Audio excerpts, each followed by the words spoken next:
Now, viewers of the channel, you will know this man called Troy, who owned a so-called Range Rover Sport SV. Does that word give you PTSD, Troy? Yes, it does, Max. Yes. Anyway, yes. followers of this channel, you will know we had some issues with that car to essentially... Well, handed it back for a full refund, Max. There you go. So it left a empty space in your garage. Did. And you had to replace it, which turned out to be quite a hard job. Yeah, really hard. So, Troy, would you like to show us what you got as a replacement? So I got a GR Yaris. And with the change, you got... An RSQ8. And I think that just shows how expensive the Range Rover Sport really is. So just to put the price of the cars into context, the Sport SV's price tag was £189,000. The price of the GR Yaris and RSQ8 combined was £132,000, meaning Troy still has over £50,000 in the bank. But let's talk about the RSQ8, Troy, and we'll touch on the GR Yaris later on in the video of why you've bought that, because you bought that for a pretty cool reason. But the RSQ8 really is the direct replacement for the Sport SV. Yeah. What were the other models you were looking at in replacement to this, instead of getting the RSQ8? So we went and looked at a Mercedes GLE. Yes. We went to see a BMW M5, X5, X6, M models. What else did we see? The Aston Martin DBX, 707 and the standard 505 DBX. And also I went to see the Lamborghini Urus. And the Porsche as well. You had Porsche, yeah. God, yeah, we did that. Yeah, don't forget the Porsche. Yeah, so we looked at the Porsche as well. Because you were going for a Porsche initially, weren't you? Yeah, we did. I actually liked the GT. Yes. But big downside of the GT is it's only 4-seat. Yeah, and I think I was telling Troy to go get the Turbo GT because that's supposed to be the fastest SUV. You know, you get that one, that is the daddy. That's what I was telling you. But obviously you said, well, no, we're going to go for the RSQ8, and basically it's a Urus, isn't it? It's not a popular car. No. You know, in comparison to the others, it wasn't a popular car. Obviously, this car I think is the Vorsprung, so it's the top of the range, and they retail about 138-ish thousand. So how much did you actually pay for this? Just a tad over 100. So Troy, the RSQ8, it's a great looking thing, especially with it being finished off in the Nardo grey. Yeah. Now I'll admit, coming from the Range Rover to one of these, it's quite a sleek car. It's, you know, you're sacrificing a bit of space in the back compared to the Range Rover because it is smaller here. The Range Rover is quite a tall car. Yeah. So what attracted you to the RSQ8? Well, my wife's a financial director. Yeah. Okay, I've got my McLaren, all those things, and you make man maths to afford them. But when it came to this, you know, I wanted my wife involved because when we had the Range Rover, she really enjoyed it, but she was questioning always the wheels, the price of the car, etc., just for going out daily. Now, when you say, just for viewers, your information there, when you say wheels, that car had carbon fibre wheels. Carbon fibre wheels. Yeah. You know, this car actually on the other side, don't look at it, they've already been done by somebody who won't be mentioned. And I think another factor which probably led you towards this was obviously you had a lot of drama with your Sport SV, which, massively. You know, it becomes tiring sending it back, getting it fixed. In terms of reliability, was that a factor in it as well? Reading up online on you know, really was. Yeah. So having a McLaren, having a few cars, because you know I've got the Jeep, etc. Yeah. Before I bought this, and the fact that the DBX I mentioned before had the light come on it, I now, personally myself, always have one of these, Max. It's called a Carly, and I use it quite heavily in all the cars I've got. Diagnosis, looking at it, obviously with certain cars you can do all sorts of fun stuff, but that will read engine faults. Funny you said that actually, because this now brings us on to our next bit on our sponsor of this week's video, Carly. Carly enabled me and Troy to understand this car's health, which was vital information we needed to know. Then what you need to do is find your OBD2 port and plug the Carly device in. Once you plug the Carly device into the car, you will then connect your phone to the reader and it will process your car's data, as you can see here. And the next steps, we can now analyse and repair car issues. So what we're going to do now is run a diagnostic check. So it's already done 33% scan of your RSQ8 and it's found 20 issues, so it might be more reliable than your Sport SV. No. That's going to take some beating. Drives. Because it drives. So now on 66%, it's found 34 issues. It's going to be interesting to see what these issues are. Yeah. So we've done 97% of the diagnostic test, and it's found 44 issues, 100% done. Let's see what they are. So we're done now. Show results. Let's have a look. So you've got 5 issues with your front camera, which is red, so I'm guessing they are turned off, probably. So you got, oh, it's classed as very bad. Sell it, get a Range Rover Sport SV. So the good thing is now, I can now clear the issues and then the car has no issues. So that's what we're going to do now. Click clear issues, and issues are being cleared. This might take a couple of minutes again. And it says check in 2 to 3 days the health status of your car again to make sure the issues do not reappear. So the good thing is now, if they do keep reappearing, you can take it back to Audi and say these keep coming back up, I want these looking at. And that's the good thing about Carly. What Carly also allows you to do is to unlock hidden features on your car. So what we're going to do now, Troy, is go into coding, and you can customize your car, which will be nice. So let's press continue. Now this is quite interesting. Now when we go to code the instrument cluster, it says display battery charge status. Now that's actually turned off, but we can turn it off so it can show you the charge of the battery, because your McLaren shows you that one, doesn't it? Yeah. Which is actually quite useful to know, I think. So let's turn that one on. Now let's go and code that. So we're going to code the display the battery charge status. So there we go, we've already coded one hidden feature which you can lock with Carly on your RSQ8, not just RSQ8, but Q8 as a whole. Now we've coded in your charge status of the battery, so you can flick towards the units to see what the charge status is. I would definitely invest in a Carly device, and you can use our code DRIVEN for a 15% discount, or alternatively I'll put the code directly to the website with the discount code already applied. But for now, let's get back to the video. Right, so let's talk about the spec. Nardo grey, great colour, 23-inch wheels. They're bloody huge, aren't they? Yeah. So obviously this car comes with the 4-litre twin-turbo V8, which is under here, which we'll have a look now. We open the bonnet. 4-litre V8, 591 horsepower. Now I'm going to get a proper review on this, so keep your eyes peeled. But it's a bloody beast, isn't it? 4-litre V8.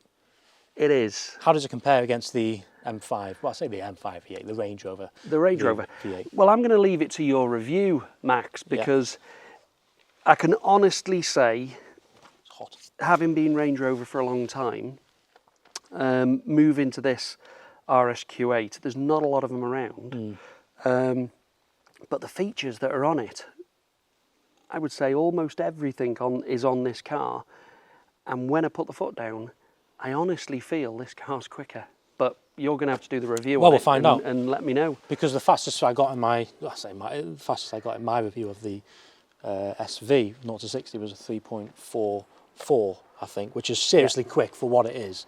Be interested to see what this does. I think it books at about 3.6, 3.8. Yeah, I think it'd be there or thereabouts. I think that Sport SV was nuts of a launch, wasn't it? Well, this has got the 48 volt system. Right. So this does weird things, like you'll be going along the motorway at 70 mile an hour and your revs will just drop to nothing. And you'll be like, what's going on? And apparently it's So has it got cylinder shut off? It's got cylinder shut off, but it also then runs off the 48 volt system, I believe. Okay. On a long run, I've had just over 30 mpg out of it. That's really good. It's so amazing. Overall, you're happy? What's not to like? So this is quite nice here, the entrance into the car. It's really easy to get in. And spec on this is Vorsprung, is it? Vorsprung, so they have standard Q8, standard RSQ8. Yeah. Then you have carbon series, which puts a load of carbon on the car, has a flat bottom steering wheel. But then you go all the way up to Vorsprung, and this is the Vorsprung model. So it's got... but it has no exterior carbon. Has no exterior, but it's all black. But we're going to do something to this car. Yeah, we are. We're going to do quite a bit of carbon fibre. But I'd be quite annoyed because I'd quite like the carbon. Well, it's got all the carbon fibre interior. Yeah, it's so just the lovely. touch points interior is carbon fibre. You know, on some of the lower models, it's like a weird textured twill, but this has got the carbon fibre. No, it's lovely. I love it. It's very sleek. It's very elegant. I think the build quality is better than the Range Rover, personally. All the screens are going on Love the Alcantara steering wheel. That's very nice. Well, when you do the full review, the interior lighting is amazing. Even all this line along here with the Quattro changes.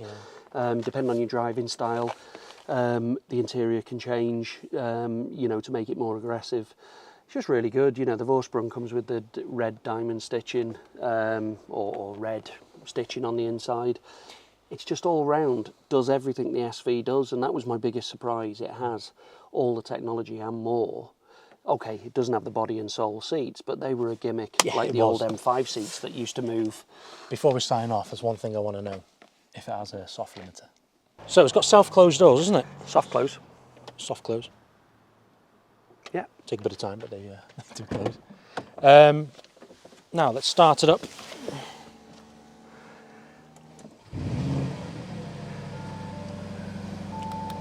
Oh, that's RS mode, is it? Well, it's going to get the best sound out of it. I don't think it's gone into it yet.